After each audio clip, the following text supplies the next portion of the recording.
still love, love, love is still love. Oh.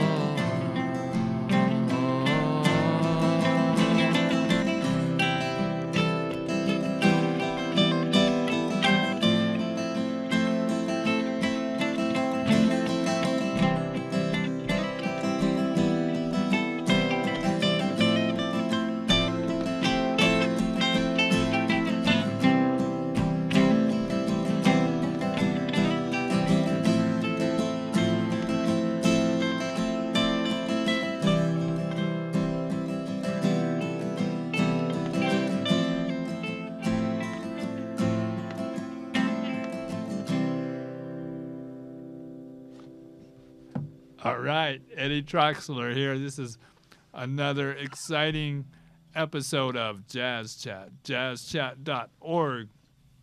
You can reach us, or you can go to FATV. It's a wonderful nonprofit organization, Fitchburg Access Television. They're nonprofit, so always looking for donations as well. If you don't put yourself out, but if you have extra, it's a great organization to donate to. Today I'm excited to have Austin Bornstein, a good friend and a great musician, as you can see. That's an original song. Do you have a title for that? Yeah, it's called Still Love. Still Love. Cool, which like still it could have like a multiple meanings, right? It's whatever. Like being still, or probably not a type of metal or but yeah, it was a great tune and a really nice feel to it. And Austin Bornstein, you were kind of a full-time musician, or we're pursuing that, but now more of the plumbing. But most of us have to, in high school we can say, well, I want to be a rock star, like for me anyway, I was like, those were my idols, Jimmy Page, Keith Richards, that's like, that's what I want to do. And in my mind, I had planned on, having the castle and the Ferrari, but obviously that hasn't quite worked out. But for me, I'm so grateful that I do get to make a living teaching and playing. But we do have to figure a way to create income. And Austin probably more so. I mean, for me, it's just me most of the time. I have a wife and animals, but you have a family, so it's not just throwing everything in a backpack and hitchhiking across the country. It's like it's kind of out. At one point that was the dream too, but I was never a full-time musician, but I did, I was playing out quite a bit, I guess, at one time, but now I have a plumbing business and a family, and so just playing whenever I can and just having fun with it, That's awesome. And if you're in the Fitchburg area and you need the best plumber in the business, Well, thank you, Eddie. And you're a great teacher. Help me out of a bind. Was it last Christmas time or sometime around there? Yeah, bailed you out of the snowstorm. Yeah, it's like it was like I knew there was something in the toilet, and I pulled it out, and then I couldn't get it to seal. It's like, I remember we had like 2 foot of snow. I went over and helped you out. Yeah, I appreciate that too. It was so awesome to have that resource, cause it's something that somebody does all the time, and then me trying to Google it and try to figure it out. There's a reason why plumbers make more money than I do. I mean, playing guitar is tough too. I mean, my college job probably pays as much as the plumbing. But But yeah, so you're from somewhat of a musical family of, some of the people, they're a little bit closer to my age. I was at Berkeley with Ethan Stone, and I know Tim LaRoche down in Nashville. Yeah. But I know that they knew your father, who was a professional musician around this area, right? Yeah. Yeah. I'd heard them mention him, and a few other people. I don't remember who. But were you from that Athol area, or well, I grew up around here. I moved around a lot when I was a kid, but mainly I grew up in Ashburnham. With my mom, my grandparents. And there's some musicians down there for sure. yeah. I know Scott Babineau. He's from down there. Oh yeah. He comes in my shop quite regular, but I don't know if he just ended up there because that's where he found a house in the early days. I feel he was actually from that neighborhood. I think his whole family plays too. But a couple of other people. There's a cafe down there now that a lot of people are playing at. It was called 873 Cafe. Now I think that one's in Ashby. Ashby. So I always get those mixed up, Ashby and Ashburnham. Yeah. So Ashburnham has that. The tavern. The tavern. Yeah, that's it. Yeah. Yeah, that's cool. Yeah, they are kind of close, and that I guess that ASH in the beginning. So your songwriting, how you go about maybe like people who are inspired to write, and create. For our audience, just a disclaimer. This is our second time through. I forgot to push one of the buttons. So we're kind of redoing a bit of this. That's but no, I mean, just asking about songwriting and I mean, like I said before, you kind of helped me out a lot with getting out there and playing and stuff. I used to work for John at Twin City in Fitchburg, and he took lessons with you, and he used to always tell me when we'd be working together, you should really go down and see Eddie and take a lesson with him. And I'm like, yeah, one of these days, I will, because I would just tell him how much I wanted to be a musician, like every day when we would be working together. And he's like, well, you should do something about it. And eventually I did. I went down and I started taking lessons with you. I had been like self-taught up to that point, but I just didn't really have the confidence to get out there and start playing. And I went down and saw you. You gave me your magic book with everything in it. And you started going over some stuff with me, and you were like, yeah, why don't you get out there and do an open mic? And I was like, really? And I didn't think that I could do it. And I knew a couple songs at the time, and you're like, yeah, why not? Go for it. So started putting myself out there, and then once I started doing that, kind of got more confidence to get it out there and keep playing. And I had a lot of fun doing it. And I was doing quite a bit of gigs for a while there, until I got too busy to. So now I'm busy with I got my own business, and I got 2 kids and family, and just bought a house and stuff. So I haven't been playing as much as I used to, but it's all good.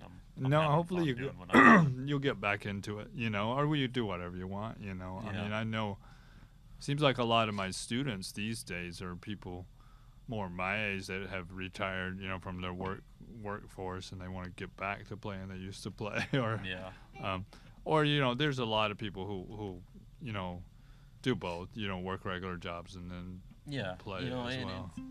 I still, every time I do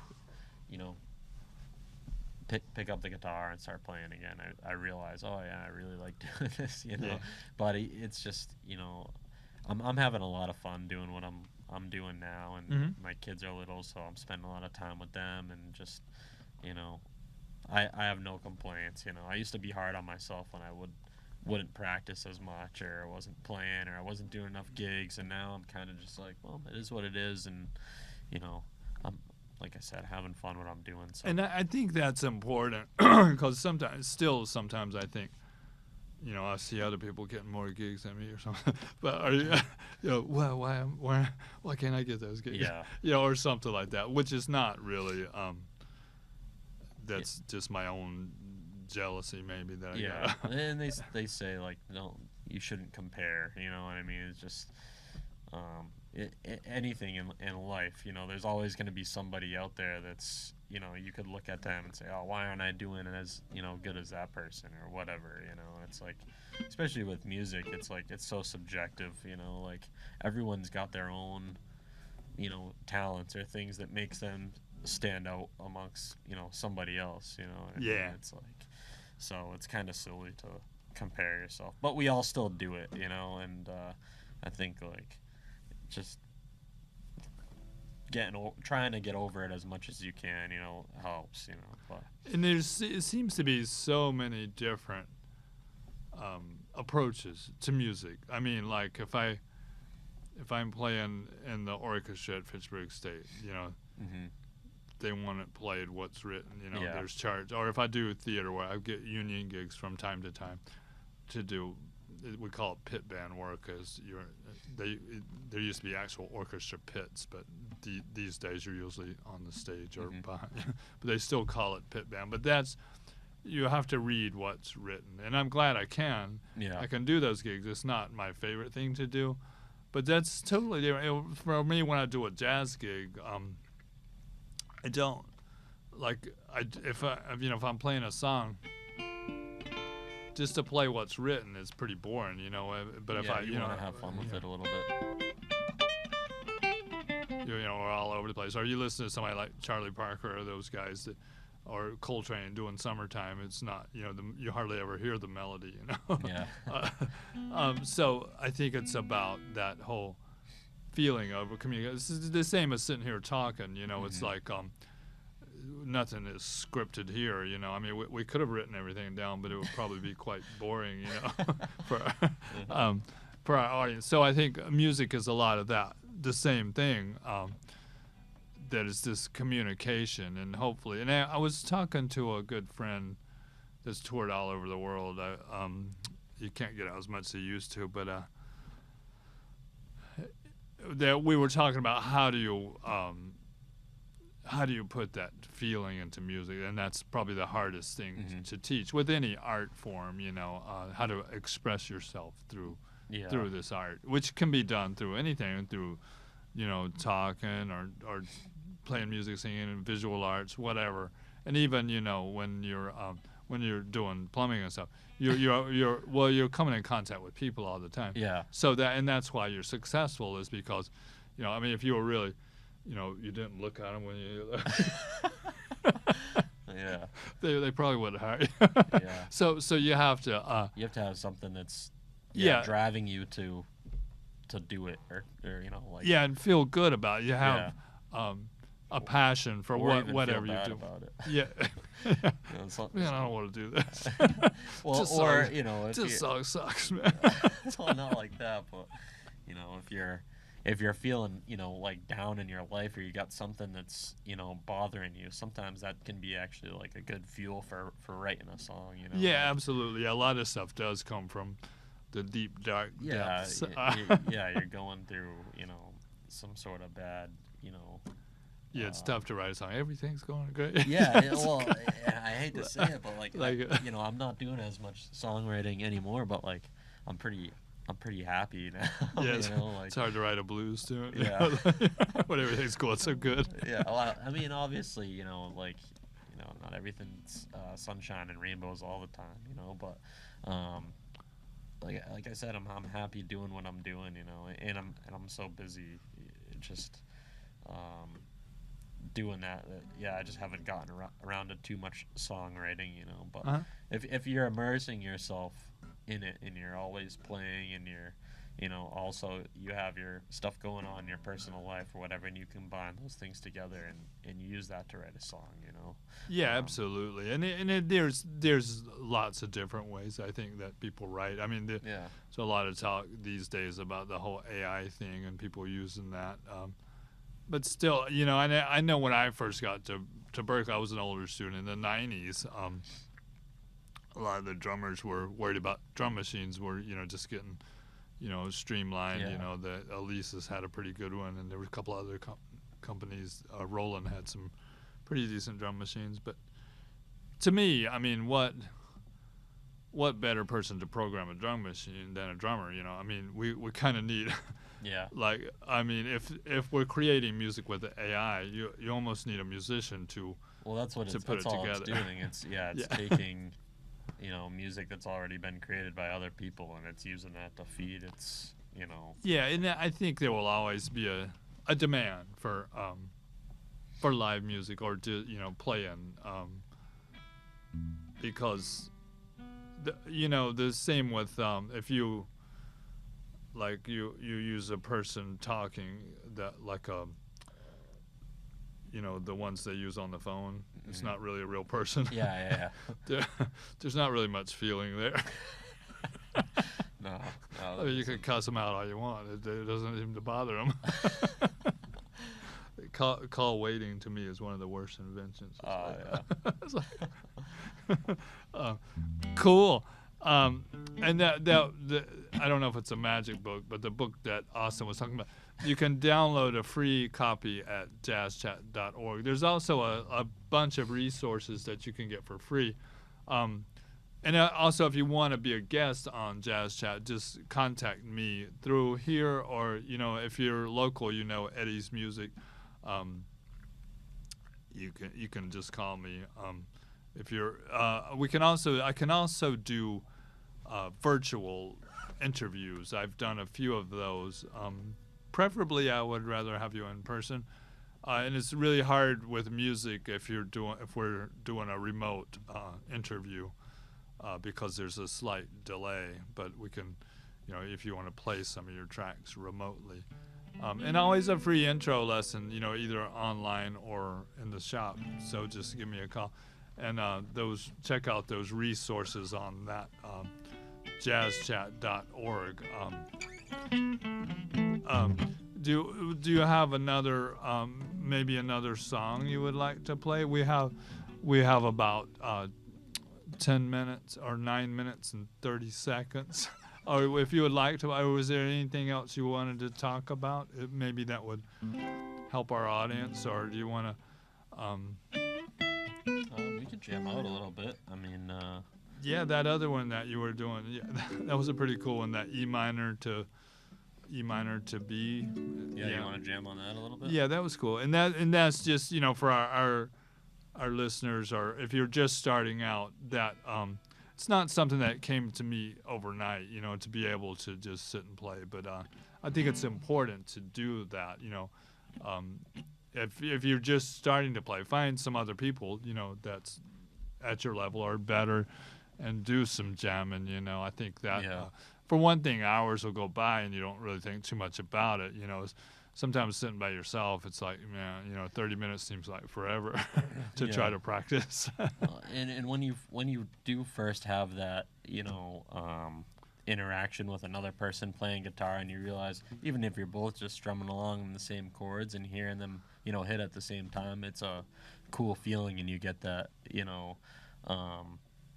that feeling of playing in, a band or playing with somebody else. And then, as you learn more, I guess, having somebody do lead and you do rhythm, or you trade it back and forth. And absolutely. And I try to, those triads and stuff that you can download there, like say if he's playing these, I would probably try to choose something else like up here, because it kind of, if we just both play down there, it sounds a little muddy. Yeah. It doesn't really. So thinking of it as a whole canvas, we want to, and not that we have to fill every space. Sometimes that nothing played is really important too in songs and songwriting. So yeah, we can do some more jamming if you want. And does this song have a title? You just came up with this yesterday? I was just this morning. I was cool. messing around with it. That's awesome. This is a brand new song.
Cool.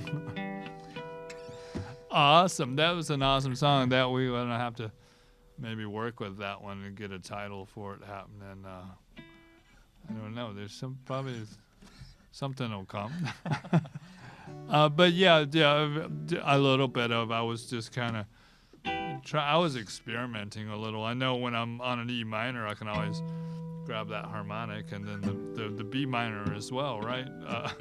Yep. So that I found too, if you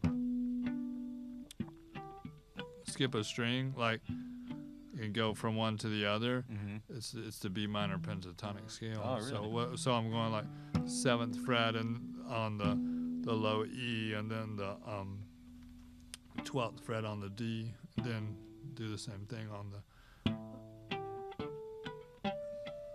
So that's kind of a cool lick. That is cool. I'll have to mess around with that. And then I was trying to throw in a little bit of maybe the hybrid stuff. That's a lot of those Nashville players. They'll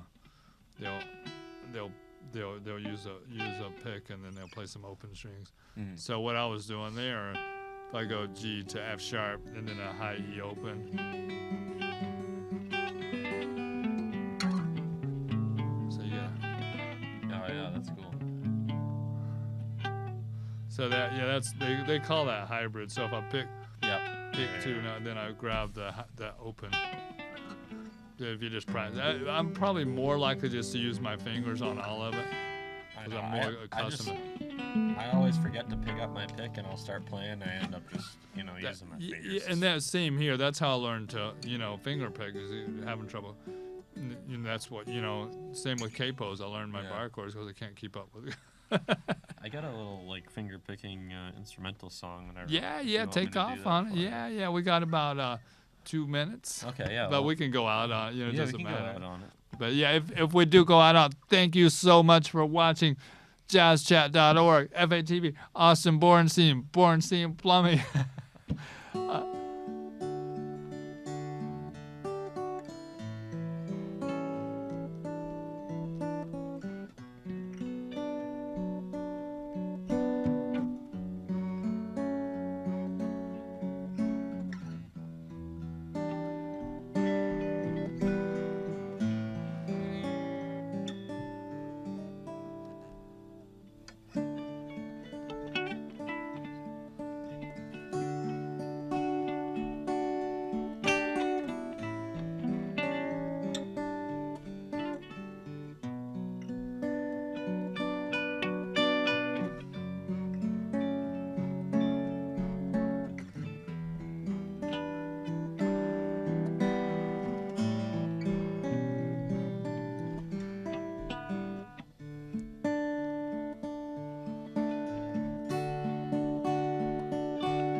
Cool.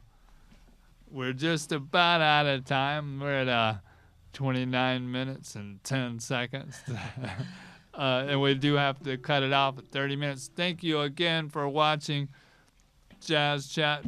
Go to jazzchat.org. There's lots of free resources. And stay in touch. Let us know how we can improve the show. Or if you want to be on the show, make some comments. I'm also YouTube, Eddie Troxler, EDDYTROXLER, or Eddie's Music. You can find me there in Fitchburg, Massachusetts.